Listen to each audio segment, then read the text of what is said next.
All right, let's do this. The Voynich manuscript. In 1912, a rare book dealer named Wilfrid Voynich purchased a manuscript from a Jesuit college in northern Italy. He thought he had acquired a medieval scientific text.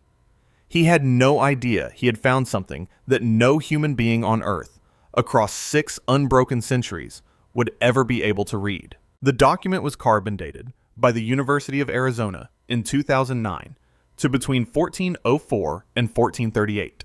240 pages of illustrated text in an unknown script that has defeated every mind ever turned against it. The Voynich manuscript does not look like a hoax. It looks like a book. It contains detailed botanical illustrations of plants that match no known species, astrological charts, naked figures submerged in green pools connected by elaborate pipe systems, and pharmaceutical diagrams referencing substances no one has identified. Whatever world this document describes, it is not a world any living scholar has visited. And yet the writing behaves like language. Statistical analysis of letter frequency and word length patterns, conducted by researchers from Courier in 1976 through computational linguists in the 2000s, confirms the script follows the rules of a natural language. It is almost certainly not gibberish. Someone built an entire linguistic system and then used it to write a book, and then made sure we could never read it. The chain of ownership is specific. Holy Roman Emperor Rudolph II reportedly paid 600 gold ducats for it, an extraordinary sum that tells you this document was already ancient and already considered extraordinary when he acquired it. From Rudolph, it passed through Jacobus de Tepanek, then through a series of scholars before reaching the Jesuit college where Voynich found it. 25 serious decipherment attempts have been formally published. The NSA declassified their own 1944 analysis of the manuscript in 2014. Their conclusion: no solution found. In 2019, a University of Bristol researcher claimed to have decoded it as a Proto-Romance language. The academic community rejected the interpretation within weeks. In 2022, artificial intelligence analysis suggested the manuscript may encode information through a 2-step cipher layered beneath the visible script. The key has never been found. The cipher, if it exists, has never been broken. If this is a hoax, it is the most structurally consistent, statistically coherent, obsessively detailed hoax in human history. Produced by someone who invented an entire working language for a book no one was supposed to read. That raises a question no institution has been willing to answer directly. If no government, no artificial intelligence, and no codebreaker across 6 centuries has read this document, what exactly are we being kept from understanding? And who decided we should be kept from it? The Copper Scroll. In 1952, archaeologists excavating Cave 3 near the Dead Sea pulled out something that did not belong with the other scrolls. While every other manuscript in the collection was written on parchment or papyrus, this one was hammered onto sheets of pure copper. Someone had gone to significant and deliberate effort to make sure this document would survive. The material choice alone tells you it was not poetry, not prophecy, and not theology. The Dead Sea Scrolls were already the most significant archaeological discovery of the 20th century when the Copper Scroll arrived to complicate everything. The other scrolls were religious in nature, fragments of scripture, hymns, community rules. The Copper Scroll was administrative. When John Allegro finally translated it in 1960, it listed 64 locations across the region surrounding Jerusalem, where quantities of gold, silver, and sacred temple vessels had been buried. The total described somewhere between 26 and 65 tons of precious metal, depending on the scholarly interpretation of the units. This was not a spiritual inventory. It was a treasure map. The location descriptions are specific without being simple. They reference particular cisterns, tombs, colonnades, and stone markers in language that presupposes the reader already knows the landscape. Phrases like, in the cavity of the old washing installation, in the third course of stone, 100 gold bars, appear alongside geographic markers that some researchers have tentatively identified with sites around Jerusalem and Jericho. Enough detail to suggest real places, not quite enough to find them. That gap feels intentional. Several researchers have noted something the official narrative tends to avoid. The volume of treasure described in the Copper Scroll exceeds the total documented wealth of the Second Temple in Jerusalem. That discrepancy has led a minority of scholars to suggest quietly that the scroll may not be describing Second Temple assets at all. It may be describing objects from the First Temple, the one destroyed by Babylon in 586 BC, items that have been missing for 2,600 years. The scroll is currently held at the Jordan Museum in Amman. Its translation remains disputed. No government has formally funded a full excavation of the listed sites. The Israeli Antiquities Authority, which oversees the region where most of the locations are believed to lie, has not commented publicly on why a document this specific has not generated a serious, state-sponsored search. The document is real, the locations are specific, and nobody in power seems particularly interested in finding what it describes. The Colburn Bible. Somewhere in Scotland, inside a monastery that no longer officially exists in any public record, a collection of ancient texts was preserved through the medieval period and into the modern age. When they finally surfaced in the 20th century, published by the Hope Trust in New Zealand in the 1990s, they described catastrophic events from Egyptian and Celtic history that no one could comfortably fit into any existing religious or historical framework. The collection is called the Colburn Bible. And the most disturbing thing about it is not what it says. It is that no institution has ever formally tried to prove it wrong. The Colburn presents itself as 11 books, 6 of Egyptian origin, and 5 from Celtic and British tradition. The Egyptian sections claim to predate the Old Testament and describe the events of the Exodus from the Egyptian side of the catastrophe, not as divine punishment, but as a physical event driven by an object moving through the sky. The text calls it the Destroyer. It describes darkness, fire falling from the heavens, a red haze that poisoned water, and the collapse of social order so complete that the Egyptian state nearly ceased to function. The description does not read like myth.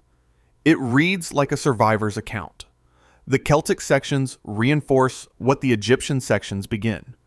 They describe the Frightener, a celestial body associated with recurring global catastrophe, appearing on a cycle. The language is consistent enough across both traditions that some researchers have attempted to calculate the return interval of the object described. Their estimates range from several hundred to several thousand years.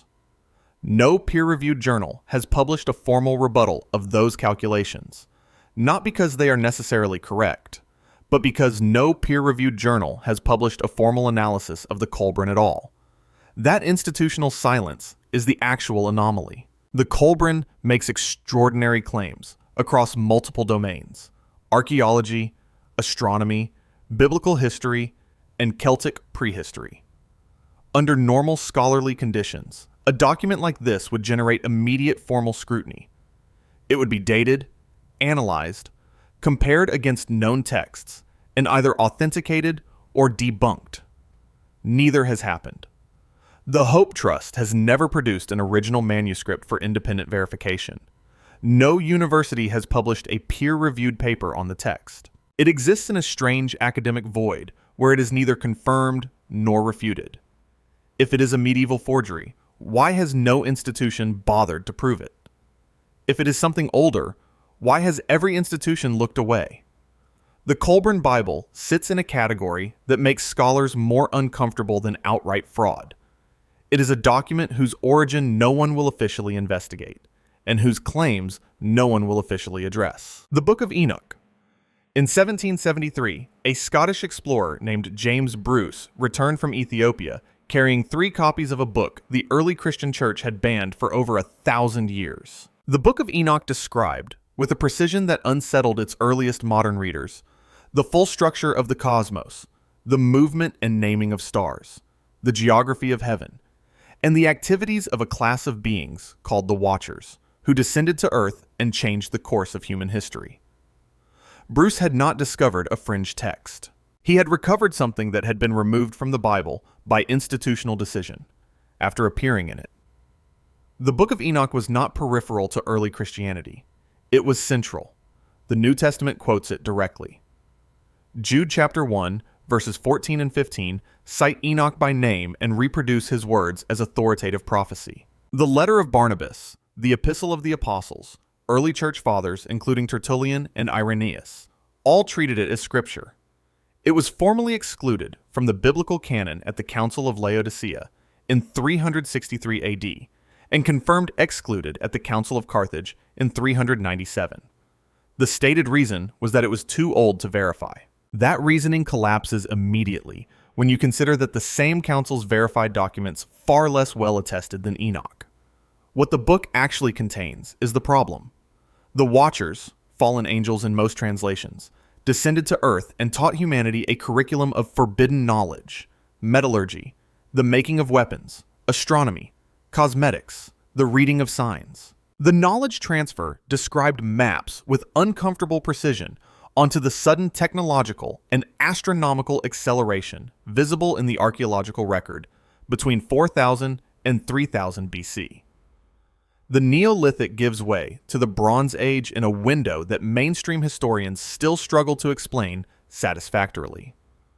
The Dead Sea Scrolls contained multiple copies of the Book of Enoch in Aramaic, confirming it circulated widely before the canonical councils made their decision. The Ethiopian Orthodox Church never accepted that decision. They consider Enoch scripture today, as they have for 1,500 years. The church did not lose the Book of Enoch. It made a decision, held 2 councils to formalize that decision, and then spent 1,000 years enforcing it. What is in the pages that warranted that level of institutional commitment to their absence? The Ipuwer Papyrus. In 1828, a Dutch museum acquired a damaged Egyptian papyrus from a dealer who could not identify its origin. When scholars finally translated it in full, decades after its acquisition, they found an ancient Egyptian scribe describing, in language that required no interpretive leap, the precise sequence of catastrophes recorded in the Book of Exodus. The papyrus predates any possible political motivation for fabrication. The Dutch acquired it before the modern Israel-Egypt relationship existed, before the Exodus had become the geopolitical flashpoint it would later become. It arrived in Leiden as an orphan document, and what it said has made historians uncomfortable ever since. The Admonitions of Ipuwer, as it is formally titled, is held at the National Museum of Antiquities in Leiden and dated by most Egyptologists to the Middle Kingdom period, roughly 1800 to 1600 BC. It describes Egyptian society in total collapse. The Nile running with blood, grain destroyed, darkness covering the land, the elite stripped of their wealth, their possessions worn by slaves, crops failing, widespread death with no conventional cause. The parallels with the Exodus account in the Hebrew Bible are not thematic. They are sequential and specific. The river is blood, the text states. Men shrink from tasting it. That is not a metaphor for social disorder. That is a description. The mainstream position is that the Ipuwer Papyrus describes an internal Egyptian political and social crisis, possibly during the First Intermediate Period, and that the similarities to Exodus are coincidental, or the result of shared ancient Near Eastern literary tradition. Egyptologist John Van Saters, one of the most prominent scholars to argue against any Exodus connection, conceded in 1964 that the parallels were genuine and striking, before concluding they were unrelated. That concession, buried in academic literature, is rarely cited in popular accounts of either the papyrus or the Exodus debate. The document is rarely on public display at Leiden. It sits in research archives, accessible to scholars who apply, generating periodic academic debate that has not resolved into consensus in over a century. Meanwhile, the text continues to say what it says, in Egyptian, written by an Egyptian scribe, describing events an Egyptian scribe apparently witnessed. If this is just an internal political complaint, why does it read like someone watched the plagues happen and wrote them down in the wrong language? the Sumerian king list. In the early 20th century, archaeologists excavating ancient Sumer unearthed a clay tablet that listed every king of Mesopotamia in order. It used the same administrative language and structure as every other verified Mesopotamian king list from the same period. It was a perfectly standard government document. The kind of record-keeping institution creates to establish legitimacy and continuity. Then, scholars reached the first entries, and everything stopped making sense. The Weld-Blundell Prism, the most complete surviving copy, is held at the Ashmolean Museum in Oxford. It was compiled around 2100 BC under the third dynasty of Ur. The list begins before the flood, and the pre-flood kings have reign lengths of 18,600 years, 36,000 years, and similar spans. 8 kings reigning a combined 241,200 years before the text notes, without drama, without emphasis, then the flood swept over. After the flood, reign lengths dropped sharply to hundreds of years, then dozens, then single digits, converging toward historically verifiable figures. The document treats this entire trajectory as administrative fact. Assyriologist Thorkild Jacobson analyzed the king list extensively in 1939 and concluded that the pre-flood entries were mythological interpolations, symbolic rather than literal. He could not, however, explain why a political legitimacy document, the ancient equivalent of a government record establishing dynastic continuity, would include tens of thousands of years of fabricated kings who served no legitimizing function.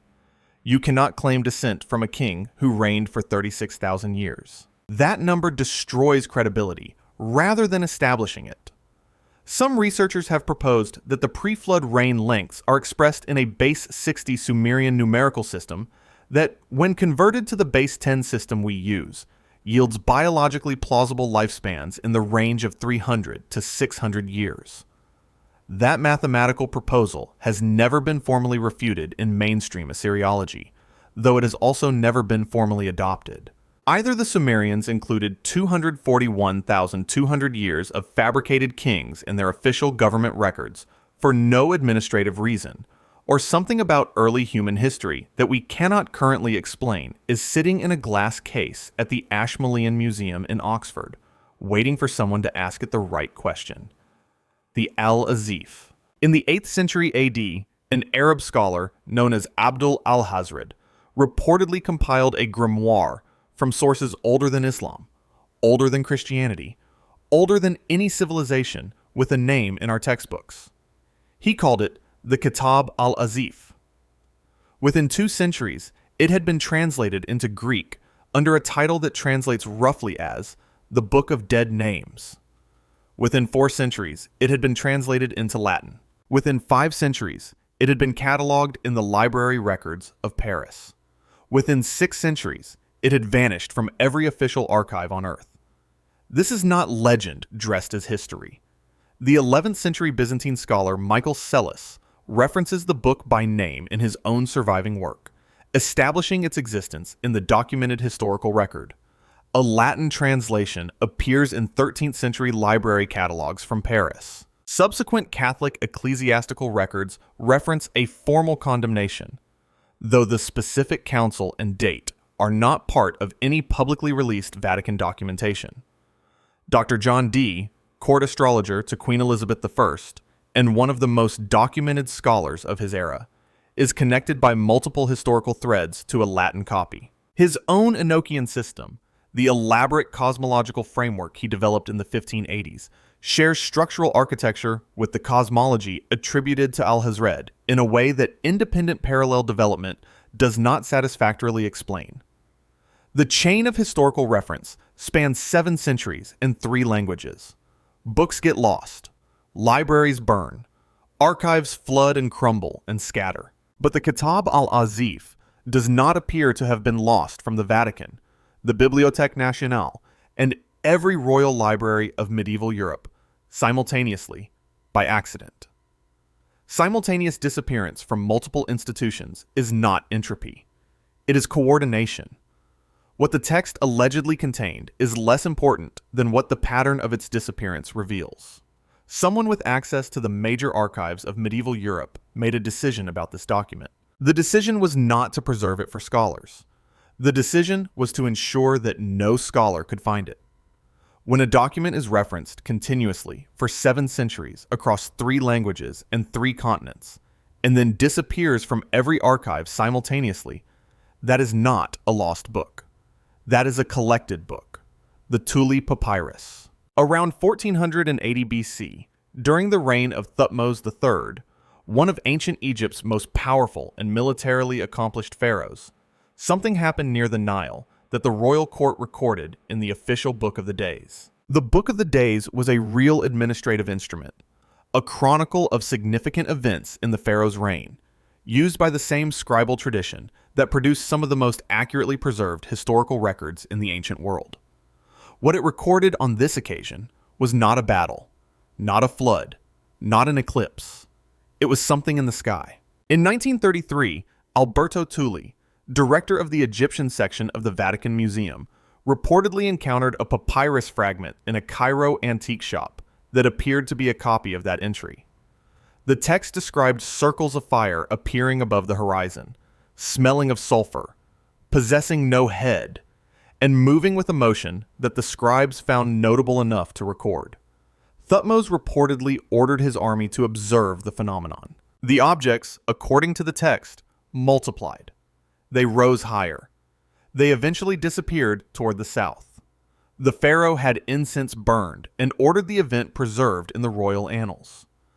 Tully did not purchase the papyrus. He had a handwritten copy made, and the original remained with the Cairo dealer. Scholar Prince Boris de Rothschild's published a translation of Tully's copy in the 1950s, and the document entered circulation in research communities studying historical anomalies. When the Vatican was subsequently asked to produce Tully's copy, the Egyptian section of the Vatican Museum responded that it could not be located. Researchers affiliated with the same era as Project Blue Book, the United States Air Force's official UFO investigation program, obtained the Reichswild's translation and included the event in historical anomaly assessments. The full findings from that period of Air Force historical research have not been declassified. Thutmose III's scribes recorded things they could not explain. The Vatican lost the copy. The Air Force never released its findings. That is the complete paper trail of the oldest documented mass sighting in human history, and it ends in 3 separate institutions, each holding a piece that does not connect to the others. The Mahabharata weapons texts. The Mahabharata is the longest epic poem in human history, 10 times the combined length of the Iliad and Odyssey. Most people encounter it as mythology. Most people do not read the sections that describe weapons. In those sections, buried inside one of the oldest literary traditions on Earth, are technical descriptions so operationally specific, so precise about blast radius and physiological effect and targeting protocols, that when nuclear physicists encountered them in the 20th century, several of them stopped calling these passages mythology. The Brahmastra is described in the Mahabharata as a single projectile charged with the power of the universe, capable of destroying the earth and the heavens, leaving a radius of absolute devastation, and causing the survivors of its detonation to lose their hair and their nails, and to suffer from a wasting sickness with no visible wound. Those are the symptoms of acute radiation syndrome. The text does not attribute these effects to divine punishment administered from above. It describes them as the physical consequence of the weapon's detonation, occurring in specific proximity patterns relative to the point of impact. That is not poetry. That is a blast effect description. Robert Oppenheimer watched the Trinity nuclear test detonate in the New Mexico desert on July 16, 1945, and quoted the Mahabharata directly in the moment. "Now I am become death, the destroyer of worlds." In a recorded NBC interview 20 years later, he acknowledged that the text had been in his thinking throughout the Manhattan Project. The man who built the atomic bomb was reading a Sanskrit epic for operational reference. The Indian Institute of Science in Bangalore formally studied the Vaimanika Shastra, a companion text describing flying craft with specific dimensions and mercury vortex propulsion systems in 1974. Their report concluded the aircraft designs were probably not aeronautically feasible, but noted with unusual candor that the metallurgical descriptions within the text referenced alloys that did not become scientifically described in the West until the 20th century. The committee acknowledged they could not determine the source of that metallurgical knowledge. British colonial administrators removed and cataloged significant quantities of Sanskrit manuscripts from Indian temples between the mid-1700s and 1900. Many remain in British institutional collections, uncatalogued and unstudied. If the Mahabharata is mythology, why did the man who built the atomic bomb reach for it in the moment he watched the world change? And why do its weapon descriptions read like a classified technical manual? The Vatican's secret archives. There is a building in Vatican City that contains 53 linear miles of shelving. The Vatican Apostolic Archive, renamed in 2019 from the Secret Archive, the word secret in the original Latin meaning private, holds papal correspondence formally dating to the 8th century, trial records, treaty documents, the private letters of kings, the internal communications of an institution that has been continuously operational for longer than any government on earth. It was selectively opened to external scholars in 1881, and somewhere inside those 53 miles is a shape cut out of history, an absence so precisely defined that you can tell exactly what used to be there. The donation of Constantine was a document used to grant the papacy political authority over Western Europe. Emperors deferred to it. Wars were justified by it. Territorial claims were established under it. Lorenzo Valla, a Renaissance scholar, proved it was a forgery in 1440. It had functioned as a legal instrument for over 600 years. The Vatican acknowledged the forgery.